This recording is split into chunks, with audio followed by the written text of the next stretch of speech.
So last week we did the Florida LSU preview. I have Florida. Mitsuno has LSU winning that game.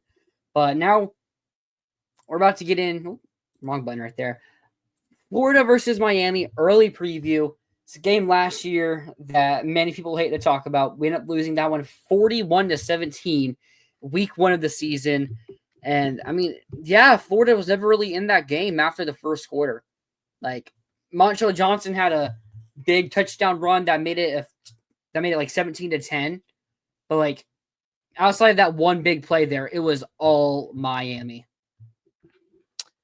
Yeah, I had spent most of the offseason being pretty I guess I'll just say negative. Like honestly, I was like not super optimistic for most of the offseason going into last year, but I kind of allowed myself to buy in a little bit as we got closer, and I especially bought into like I don't know if Florida's going to be a great team, but I really did think they were going to win that week one game, and man, when they looked like that, I was about as low on this program as I've been in a long time. Those were some bad vibes that afternoon.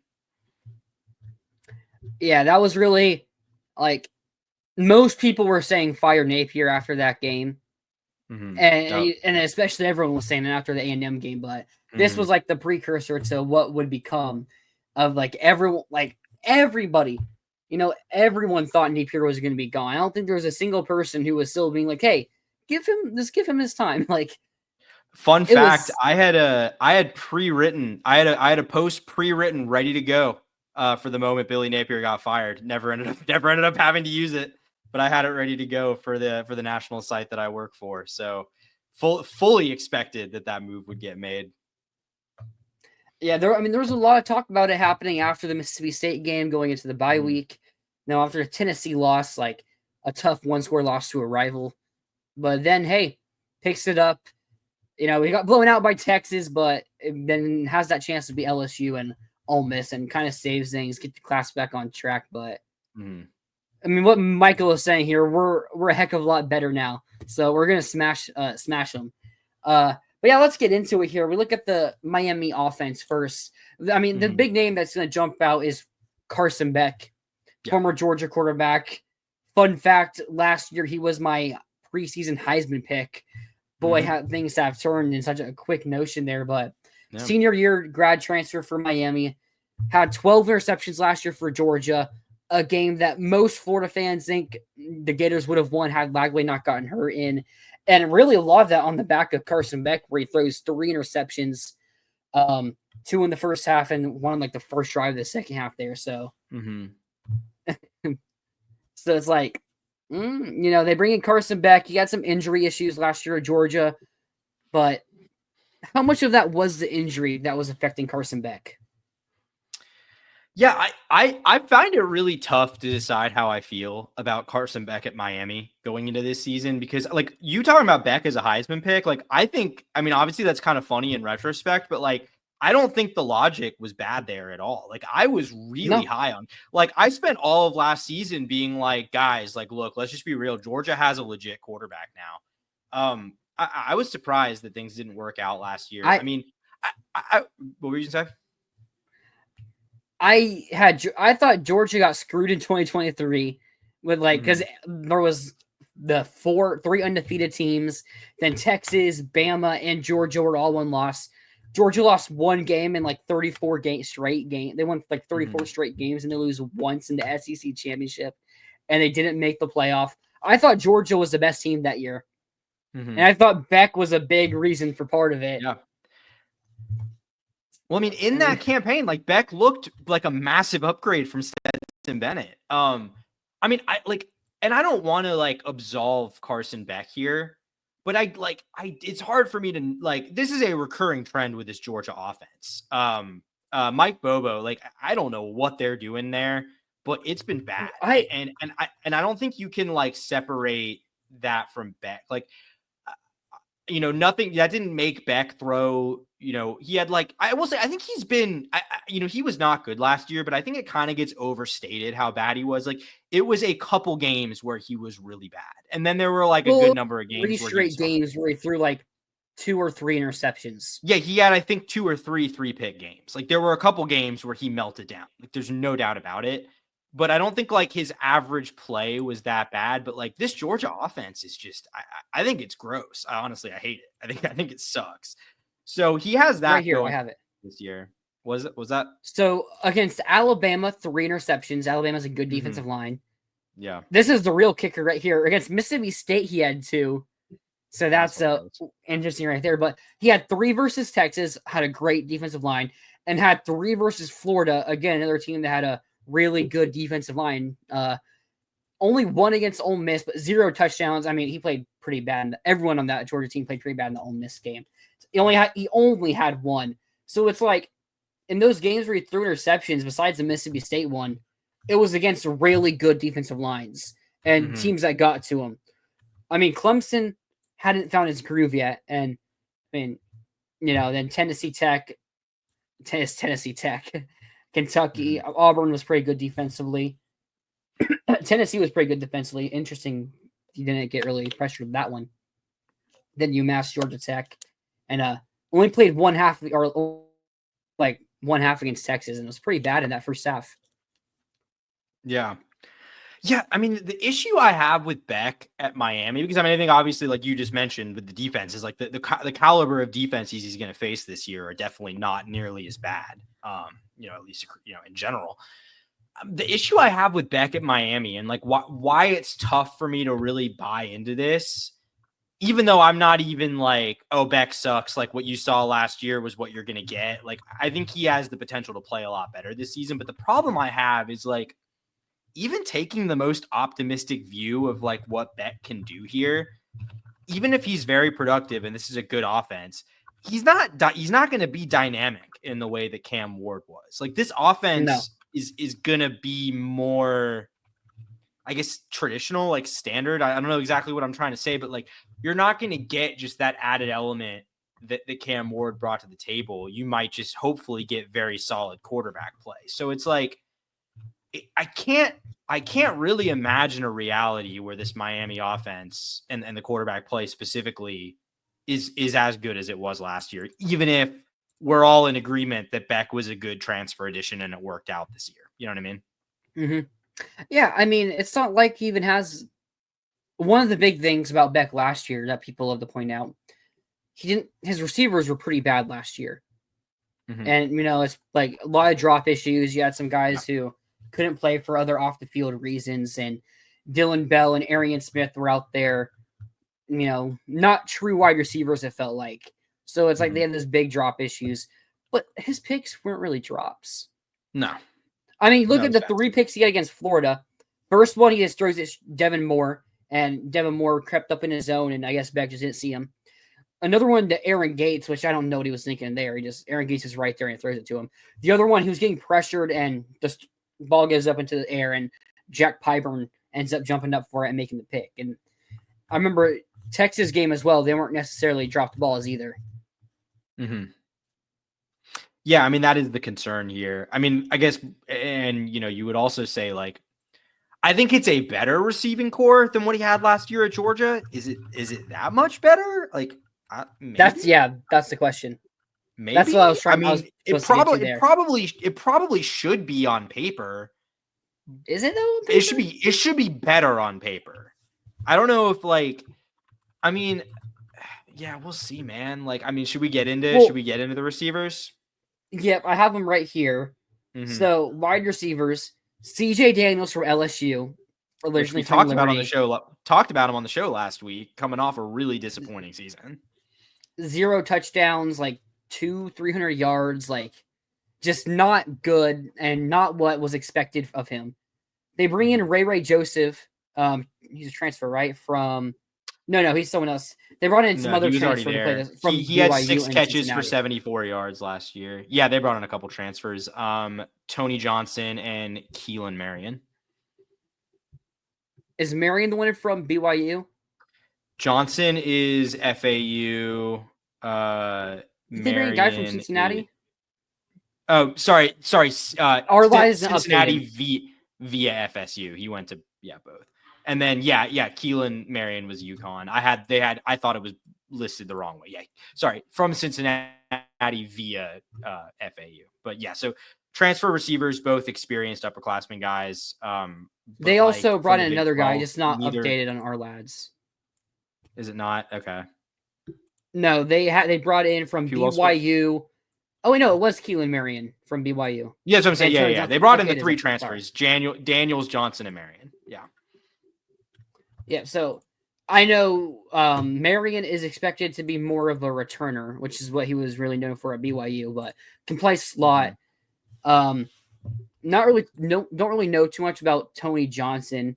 Originally from 450 Ocala, yard Florida, shot receiver 3.52. on like a yeah. I mean, he's like a 450 yard receiver on kind of a man passing offense. So like your mileage may Nothing vary, but it's solid. Like yeah, nothing to I write mean, home it's about.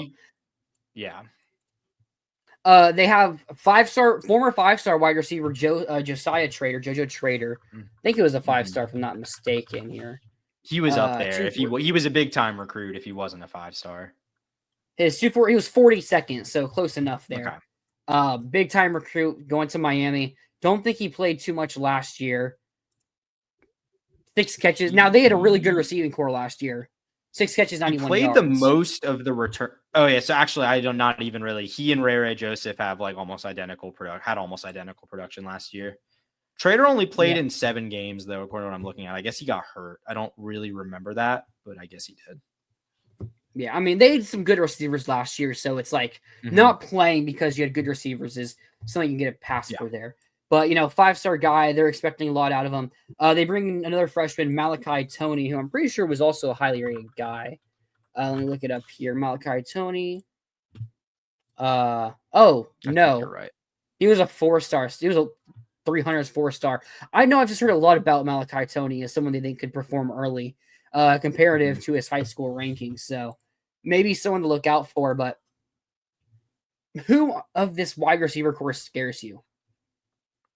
I mean, I'd Maybe say Trader does. I think Trader does. I think he's the highest ceiling guy here. I mean, look, CJ Daniels was 1,000 yards. It's not like he hasn't done it before. I mean, it's really hard for me to imagine that he wasn't able to do it on an LSU receiving core that was kind of looking for a guy to step up last year with a good. I mean, do you think this is a quarterback upgrade for him? Because I don't. Ooh, that's a good question. Because I'm lower on Nussmeier than like everyone else is. But do you think he's worse than Beck? Because I would take Nuss over Beck. That to me is like a hard question. I think I'd take Nuss a little bit over Beck, but I think Beck could have a better season than Nuss. Okay. So maybe about a wash in terms of quarterback play, we'll call it. I'll say going into the season, I'd say Nuss is better. Okay. But point being, like, I don't really know what would have changed here that would have allowed CJ Daniels to break out unless LSU just schematically wasn't using him very well, which we've seen that happen. That's happened before. So it's not like that is impossible to imagine. But I mean, you got to think if one of these guys is going to like break out and be a 1,000-yard guy this year, it's probably Trader. Like that would be my guess. Yeah, but I don't think this offense is going to even be built around passing the ball because we talk about this. No. So let's get into it right now. Actually, the strength of this team and what should be they bring back Shannon Dawson, right? I think this is something interesting to look at. Yes, I think. Yeah, they did. Yeah, I think this is interesting to look at. Shannon Dawson, mostly known for his passing background. Where was he before Miami? I can't remember. Louisville, I want to say. Louisville? That sounds right. No, Houston. I don't know why I was thinking Louisville. He was at Houston. He was at Houston, yeah. And they had, what's their QB who took a huge step back last year or the last couple years after Shannon Dawson left for Miami. I can't remember his name right now, but they had a really good QB who then last season ended up falling off a cliff. I know they really Donovan Smith. Donovan Smith. Yep, that's it right there. Mm-hmm. So, I mean, he's known for his passing game. Was former quarterback coach at the past three job titles there. So it's like, was at Kentucky as well, West Virginia. So he's been a QB coach and is known for his passing game. So maybe there could be something to look at compared to how he will do under a run-heavy offense. Because look at this offensive line. It's expected to be one of the top 10 maybe offensive lines in the country. They bring back Francis Maligoa, who, depending on who you ask, is a projected first-round pick, former 5-star guy. Maybe the best offensive lineman in college football this year. Like, it's possible. Maybe.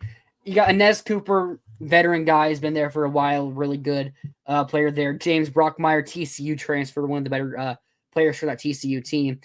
Two more unknowns, but they're both seniors. They bring a senior transfer, Markel Bell, from Holmes Community College. So I guess he's a community college JUCO transfer. But they also have as his backup former 5-star Samson Okunlola.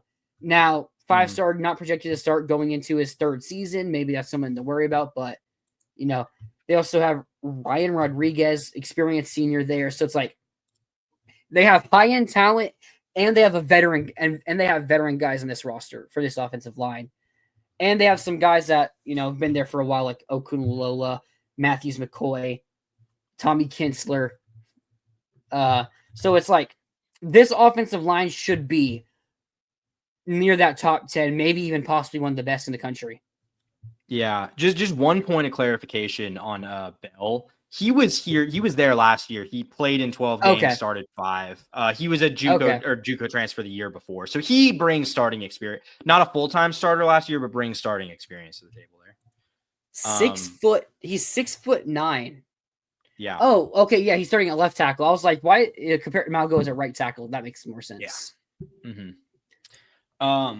But yeah, I mean, this offensive line is really good. It's a strength of this team. And it should make for what should be a really good run game again. I mean, they lost Damian Martinez to the league, really good running back transfer addition from Oregon State last year. But I mean, Mark Fletcher, Jordan Lyle, like not like insane production, but good efficiency, probably will step into that role. And I would think, especially behind this offensive line, be fine. I mean, just looking at the Miami offense in general, it's like, I'm not blown away by it, but it's solid enough across the board that it's hard to imagine it's anything less than pretty good. Right. Like, well, especially compared to who they're going to play. Yeah. I think if this I like Mark Fletcher. I think he's a B+, A- level running back. I don't think he's going to be one of the best from the country, but I think he's really good. And, Jordan Lyle, I think that as well. I think an interesting wild card here could be Shamar Brown, the North Dakota State transfer, who was like the freshman of the year in the FCS. Yeah. I mean, if one of those three guys could break out to maybe be like one of the best in the country, that could be a huge difference in for those big games, like they play against Notre Dame, Florida. Well, those are the only 2 big games in their schedule. FSU maybe, but yeah. So it's like if they had maybe an All-American level running back, maybe that could be the difference in this offense being top 20 to maybe being top 5 even with this run, or especially in the run game category. Yeah, I mean, Martinez was a 1,000-yard guy last year, like a little bit quieter than I thought he would be, but probably more a function of the fact that he was playing with Cam Ward, like still produced pretty well.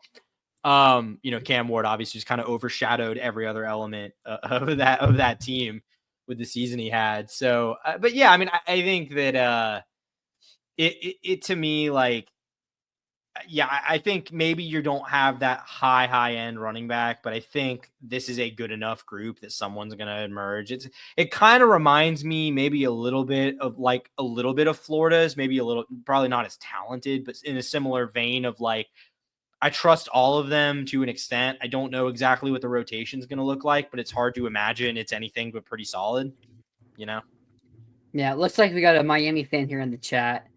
Oh, do we? Yep. CJ Daniels is the least of your worries. Mark Fletcher's and Jordan Lyles each rushing for 100 yards. Hey, if we go for 100 yards, I mean, probably win that game. I would say if they combine for 200 total yards, it's probably a Miami win. Well, I would also say that would be a devastating thing for Florida's front seven. I don't think Florida's front seven is going to give up 200 yards in that game. Yeah. No, I mean, especially like if Carson Beck, if we're not worrying about those receivers and the QB, and we can just load up in the trenches, and we're still giving up 200 yards. I will That's a say I problem. agree with Ian here on the fact that CJ Daniels is the least of my concerns. That I fully agree with that one. Hey, that's their marquee transfer wide receiver right there. It is. We will see. I mean, again, I'm he could bounce back, but I watched him at LSU last year. There was nothing ever that blew me away. It was a pretty big disappointment. Oh, we haven't mentioned the tight ends. Elijah Lofton returns, had 9 catches, 150, and a touchdown. Mm-hmm. I think he's someone we could see as a breakout candidate. I liked the little bit I saw from him last year, behind Arroyo and McCormick. That is a tough loss that we haven't brought up, though. I mean, Elijah Arroyo, their 4th leading receiver last year, almost at 600 yards, 7 touchdowns, that ranked 3rd on the team. Was a really big part of that offense as well. So, I mean, they lose, like, their 4 leading receivers from last season are gone. And their 5th, because Sam Brown. Yeah, Isaiah Horton.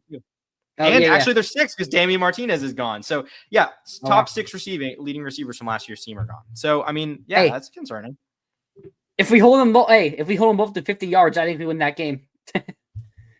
Be lucky if they get 50 yards each, and you know this. Oh, that would be devastating if they only run for like 100, but Beck throws for like 300. That would kill me, man. That would. If we're still not worrying about the receiver, in this scenario, But I mean, they lose a lot. Now you lose the quarterback too, so it's like if they return those receivers, but the new quarterback comes in, I don't know if they'd be the same. I remember watching some of those plays that Cam Ward was making. These are plays Carson Beck, not many QBs can make in the country. So it's like, I mean, especially with Xavier Restrepo. Like, Restrepo was a really good wide receiver for him last year. Yeah. And he was made really good. Restrepo was really good at getting himself open when the play was breaking down. That's something we saw a lot last year. He cooked us in that game. I'll just say, I'm sad and happy that I had Xavier Restrepo on my fantasy team last year. Helped me win the league. Yeah. I mean, I think kind of where I'm at with this offense is just sort of what I said at the beginning. Like, I think Beck can have a season where all the number. Okay, man. Okay, that's like the one area where you can kind of say they do have the dogs, but okay, man. I mean, I think looking at this offense is like Beck could have a season where like you look at his numbers, they're really good, like an improvement from last year. Maybe he revives his NFL draft stock and like goes into the 26th draft like as a projected high pick. But even if all of that happens, it's not going to be the Cam Ward show. And you're not going to have as dynamic of an offense. Like, you're going to have to, if they're going to be as good as they were last year, they're going to have to take strides on defense, which we'll get into. They're going to have to find ways to replace Damian Martinez's production, because you're just, no matter what, you're not going to have the same threat in the passing game. It's just not possible. I'm not sure where you get this from. Love Lagway, but hate the Lagway part, but like, we were talking about Jake Slaughter, Austin Barber. I mean, the whole offensive line, really. That just means we have aura now. We have aura. Yeah. People like our quarterback, even if they don't like the school. Yeah, that's just I do agree, Ian. It sucks that they don't play every year. I mean, like with the way things are going with FSU every year and 8, potentially 9 SEC games, I don't really want to play Miami every year. But in a perfect world, I agree they should be playing every year. Yep. All right. Time to move to the defense now. This is where things get really interesting on the defensive end. Yeah. So the front 7 is a lot of what they had from last year. They bring in David Blay Jr. from Louisiana Tech to play that nose tackle spot. They also have Ahmad Moten there, Jr. So that's hey, I'd take that nose tackle spot over what we have here. I'll say that. Yeah. I mean, I don't think I'd take their interior overall, but that one spot I would take. Yeah, there you go. I mean, I really like David Blay from Louisiana Tech. I think he's someone who could be pretty solid. Mm-hmm. I mean, I think Lyons and Burrow could break out, but like going into the year at least, I think those two guys on paper are better. Well, I mean, if we But had gotten then, Blay as a transfer, I think he comes in and starts probably, right? I mean, wouldn't you think? yeah, probably. But So. look at the defensive tackle spot though. You got Justin Scott, former 5-star, if I'm not mistaken. Justin Scott, pretty sure he was, former 5-star guy of Chicago, Illinois, number 10 on the composite ranking. Okay. So it's a guy who didn't play much last year.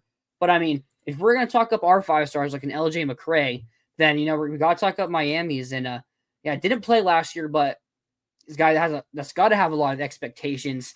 Now, Caleb Banks is someone that's projected first round pick already, and maybe even projected top 5 pick by some people who think he have a crazy good season. So it's like, give us the edge a bit. And hey, he's going to be going against one of the best offensive lines in the country. They have freshman Donta Simpson out of Hollywood, Florida as well. Chaminade. Yeah. Yeah, I mean, I think they've got pieces. It's just like, this team wasn't particularly good up front last year. So we'll see. We'll see if the Blay edition, we'll see if, looking at the, when we get to the edge spot or the defensive end spot, we'll see like if Ruben Bain can have a bounce back year. But I don't know. Yeah, Bain might be the difference here on this team, because if you're going to look at Florida's weaknesses and on the offensive line, it's like, I don't think there's many, but our guards aren't necessarily the most talented.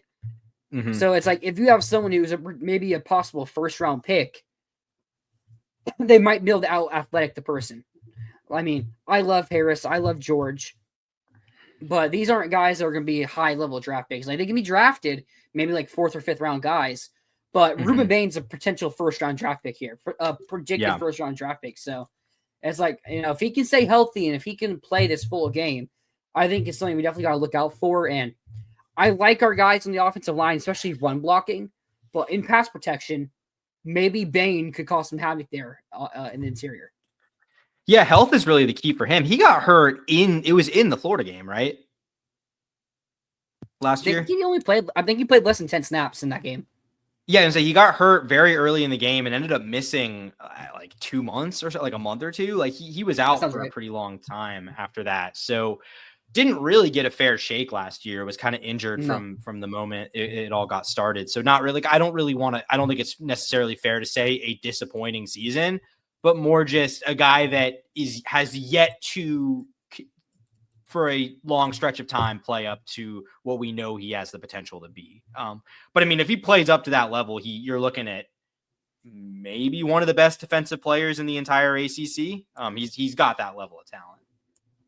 Yep, absolutely. And then look at the other defensive end spot. They returned senior Akeem Mesidor, had 5.5 sacks last year. Good player. Think you can say that. I mean, I don't know if I think he's about the same level as what you're going to expect from our offensive line, like outside of maybe Barber and Slaughter. So it's like maybe that's like a break-even situation there, compared to who he's going against, a Harris or Damian George. So it's like this defensive line is pretty good.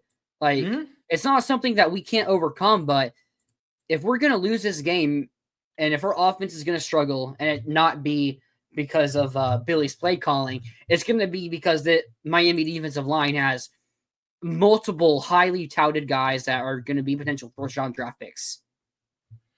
Yeah, I mean, it's probably it's the toughest defensive line we'll play until Texas. I mean, it's tougher than LSU's, I would say. At least it should be on paper, I think. I think I'm really high on Colin Simmons, and Anthony Hill lines up, and I think Anthony Hill had like 8 sacks last year. Yeah. Like, I think Anthony Hill and Colin Simmons might be the best 2 defensive players in the country. Yeah. But the rest of the D-line maybe is more of a question mark. Well, I'm saying Miami is the best until Texas. Like, I think Texas is until Texas. Okay. I'm saying like it'll be the toughest defensive line we play until we play Texas. Yeah, it'll be better than it'll probably be better than Long Island's, right? I would think. I think USF it's kind of a toss-up though. We'll see. Absolutely. But even look at these linebackers. So they returned Wesley Biasante for his senior season. Veteran guy, had 36 tackles last year. They lose Mauagoa's brother. What's his name? Also starts in the F. Francisco. Francisco Malagoa, really good linebacker. A tough loss. Let's see how Wesley can replace that. Like, he's good. Like, he's a good linebacker. I mean, easily could be five a really TFL good last linebacker. year. Pretty solid. Yep. Maybe the more question the guys outside of him, the other projected starter, Raul Aguirre Jr., junior guy. What was his ranking out of high school? I feel like this guy was also like a good 4-star. I mean, we got to remember Miami had had like the number 4 class 2 years ago. So they've been recruiting. Yeah, Aguirre was 204 in the country, 4-star linebacker. I mean, his target list though: Florida, Bama, Texas, Ohio State, Miami. So it's like he's a guy that a lot of schools wanted, high upside guy, I think. So it's like his first year starting, maybe he can take over. He played a decent amount last year. 27 total tackles, had a sack. So I mean, kind of played a decent amount as a rotational guy. I mean, I think that's a downgrade, just because Malgo was really good. Was the leading tackler on this defense last year. But I mean, I think the linebacker core should probably be pretty fine. Like it's two guys who have a decent amount of experience. There we go. Yeah, it's like, can they take that next step and really solidify this front seven? Because if you have those 4D linemen playing really good, and then you have those 2 linebackers playing really good, it's like it's gonna be tough to run the ball, even though we think Florida is gonna have one of the best offensive line and run units in the country. This kind of, from the line of scrimmages, kind of feels like an old classic Florida LSU game, where you're looking at both teams are like, okay, good offensive lines, good defensive lines. It's gonna be run hard-nosed football. I think Lagway is an exception here. Lagway and maybe some of the receivers that we have, but it's like just looking at the lines of scrimmage, this looks like a game that's gonna be tough, physical. I mean, it's good that if Florida has a bye week after this Miami game before they play Texas, because players are going to get hurt in this game. Like, they're going to get fatigued. Both teams are going to go all out in this game to try to get this dub. So, yeah, it's gonna be a fun game to watch, I think. Yeah, like this one's interesting because like the tenor of this game is so different depending on which one of us is right about the LSU game.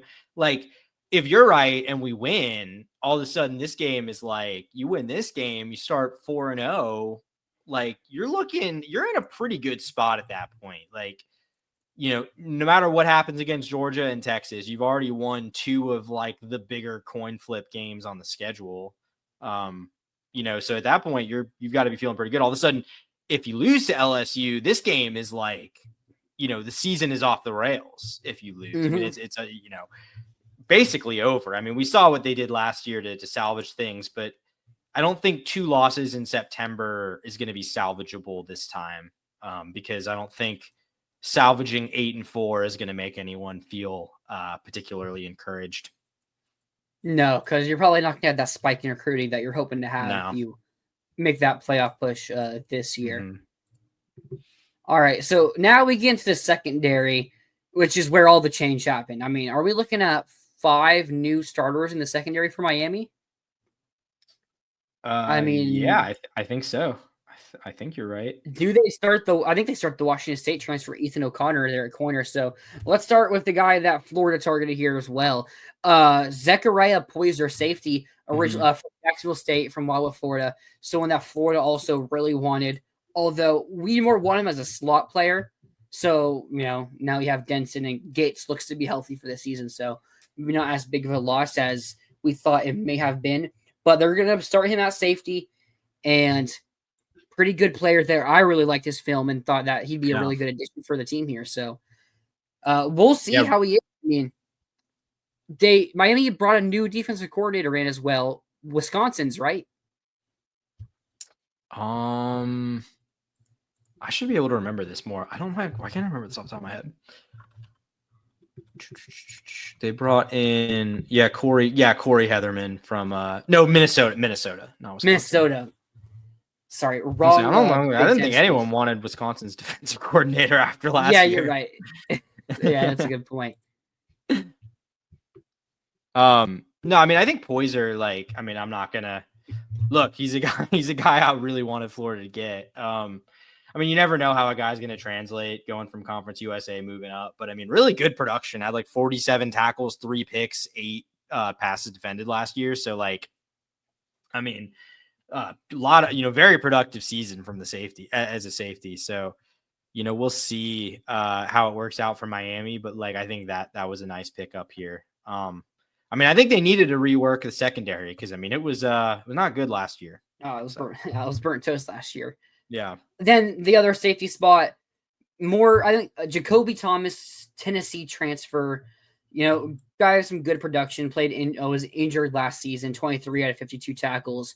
This is a good floor raiser here. I don't think Jacoby Thomas is going to become like an All-American or All-ACC. Type of player, but I know Tennessee fans weren't terribly upset losing him, but I think he's a solid starter. Probably better. They lose. Who was it they lost to Georgia? Jaden Harris. So, like, maybe you'd rather have Jaden Harris still. But it's a solid floor raiser. And if you can have Zechariah Poyser step up, it'll be a really good time to have Thomas as your second safety. Do you have any insight? I'm literally like looking at Thomas's stuff live right now. Oh, that was his first year at Tennessee. I was like, do you have any insight why he went from playing like a ton in 23 to none in 24? I'm assuming 23 injury was when he was at was he injured this year? Yeah. Oh, well, he was also at Middle Tennessee. He was also that's what I was. He transferred in from Middle Tennessee. After 2023. So that makes more sense though. Like, I don't know how big of a role he was going to play at Tennessee, but like, I was like, why did he go from like being one of the most productive players on defense, like barely playing? Because he did he appeared in a lot of games this year. I'm pretty sure he was playing hurt. Okay. But I don't think that's a major loss for them. But a guy that was productive in Conference USA earlier in his career. So, we'll see. Yeah. Hey, that's both their safeties now. Okay. Yep, that is true. Now we go to the corner spot. The big headliner here, Xavier Lucas, transfers from, he doesn't transfer from Wisconsin. He just enrolls, he de-enrolls from Wisconsin, enrolls at Miami, man. Not transfer. Big difference there. Now there's a big lawsuit that's going on. The Big Ten's backing the lawsuit as well. But we'll see he's a pretty good player there. There's a reason Miami really wanted him, is going through all of this. They expect him to be better than what they had last year at corner. They also bring in Washington State transfer Ethan O'Connor. So I've heard some pretty good things about at Washington State. Now, the level of competition that Washington State played last year, hugely different. So what he's going to, maybe not hugely. It's not like he's playing the SEC, but it's pretty different compared to what he's going to be facing now while in the ACC. So solid corner transfers there. Should be an upgrade from last year. And at nickelback, they bring in Charles Brantley from Michigan State.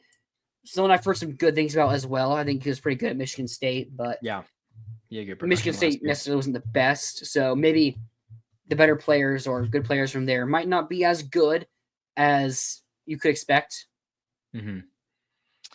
Yeah, Lucas was really good as a true freshman last year. That's a nice pickup. Also, just a very funny situation. That lawsuit is going to be fast. It's going to be fascinating to see what comes of that. Because right now, like, the NCAA is kind of saying the transfer portal is nothing. Like, doesn't mean anything, because you basically are saying there's nothing against the rules about transferring without entering the transfer portal. So we'll see what happens there.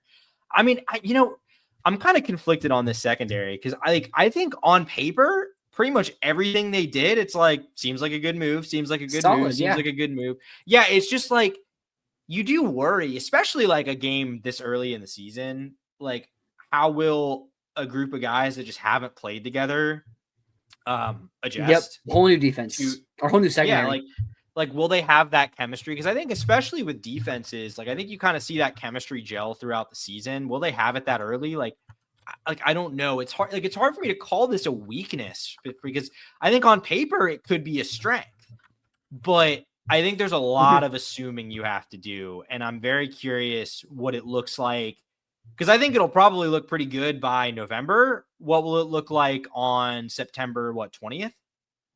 That sounds right. Yeah. Okay. Yeah, it's a good question like there. September 20th? I don't know. Yeah, that's a great point there. It's like some good players on paper, maybe some question marks, but it's something that we're expecting I mean, and the new defensive coordinator, how does he call plays? How does that affect things? But I mean, yeah, Ultra Gator saying it right here. If Miami played us at the end of the season, it would have been a different game. Oh, okay, never mind. I was reading this wrong. I mean, yeah, I mean, we're talking about next season though. But like, maybe it would have been a different game last year as well. But like, looking at this defense, like Tuno said, this defense could be a whole heck of a lot better in week 12 versus week 4 when we play them. So, I mean, they get to play Notre Dame. I mean, what if Notre Dame's expected to also have one of the best offensive lines and running games in the country? What if Notre Dame just goes and rushes for like 200 yards on Miami? I think they play week 2. Yeah, I think that's a brutal game for them early on. Like, I'm pretty high on Notre Dame. I mean, we'll see. We'll see if Notre Dame can kind of give them the treatment that they gave Texas A&M. But I mean, that is. I do forget they have that game before us. I don't know if that's good or bad, honestly. Like, I don't know if it's good that they're going to be tested, or like, maybe they get exposed and there's elements that we can take advantage of. Yeah, it's like both the LSU and Miami. I don't know if it's good or bad that they end up both playing pretty good teams, or teams that we both think could be top 5 teams in the country, before they end up playing us, because it means they're going to be a bit more battle tested, and maybe they know what they need to prepare before they play us. Yeah, but, I mean, sorry, 1 second. No, I was just saying. Yeah, I mean, I think like, I think you could kind of argue at both sides there. I mean, like, I would say you'd probably rather be the team that exposes them than kind of give them opportunities to figure things out. But I mean, it could go either way. What do you think is what do you think is going to be the one big difference in this game that makes one team win and the other team lose? I mean, what should be the biggest difference is, I mean, the fact that, first of all, you don't have Cam Ward back there, because Cam Ward really made the defense look silly last year. But I think even more importantly than that, you're not going to have a quarterback back there having an hour in the pocket to throw. I mean, do you remember how bad they were at getting pressure on him in that game? I mean, and I'm high on this Miami offensive line. Like, I'm not saying I don't think Florida's defensive line is going to have like a field day in this game necessarily, but like, I do think that is, if you're looking at like, if you get the level of defensive line play you got out of the Gators at the end of last season, it's really hard to imagine Miami's going to have the same kind of offensive success in this game. I kind of imagine that this one will be a little bit more, rock fighty than last year's game was. Yeah, I mean, that's a good. Yeah, no Cam Ward really could be the difference. Is probably gonna be a difference in this game. I think it's gonna be Lagway, because I think these teams are pretty even on the lines of scrimmages. Like, maybe one of these two teams will end up being better than the other, but going into the season, I do think that they're pretty similar. So the difference is gonna have to be if Lagway can take that step, or if Lagway can be healthy, and if Lagway, I mean. Does Lagway have to take another step to beat Miami? Probably not to beat Miami. I mean, no, because he was playing sort of inconsistent and injured last year and still beat, two teams that would have been in the playoff conversation if they hadn't lost that game. So, I mean, I guess you could argue no. I think Lagway needs to take a leap if Florida's going to be, y'all in our comments, and I love you, but the ones that are constantly saying 12-0, like, okay, that's going to require a leap. I don't know if necessarily to beat Miami though. This false information will not be spreaded in our chat. Xavier Lucas is not in the transfer portal. Yeah, it's impossible. You can't rank a guy can't have a portal ranking if you're not in the portal. You know what though? He's probably the highest rated player at any position who just unenrolled and re-enrolled at a new school. Probably also the highest rated player who is named in a lawsuit right now, although he's not. Yeah. Be clear, he's not being sued. So I don't know if any of that lawsuit will actually ever have repercussions toward him. Jaden Rashada? Yeah. Yeah, and I guess that is true. QB. I guess he is technically named in a lawsuit. Speaking of, I guess, has there not been, like, when was the last time you heard anything about that legal proceeding? Like, I haven't heard anything. There was something a couple months ago. Was there?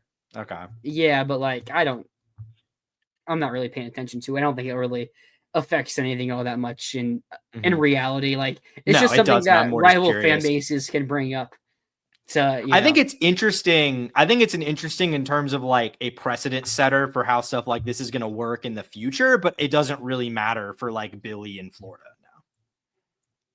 right here, I think our run game will be the defining factor to make our offense too much for Miami to handle. Yeah, maybe it's one of those things where you're able to just beat each other up in the trenches, and Mm-hmm. maybe at the end of the game you're able to break out. And the depth on our offensive line could be really good this year.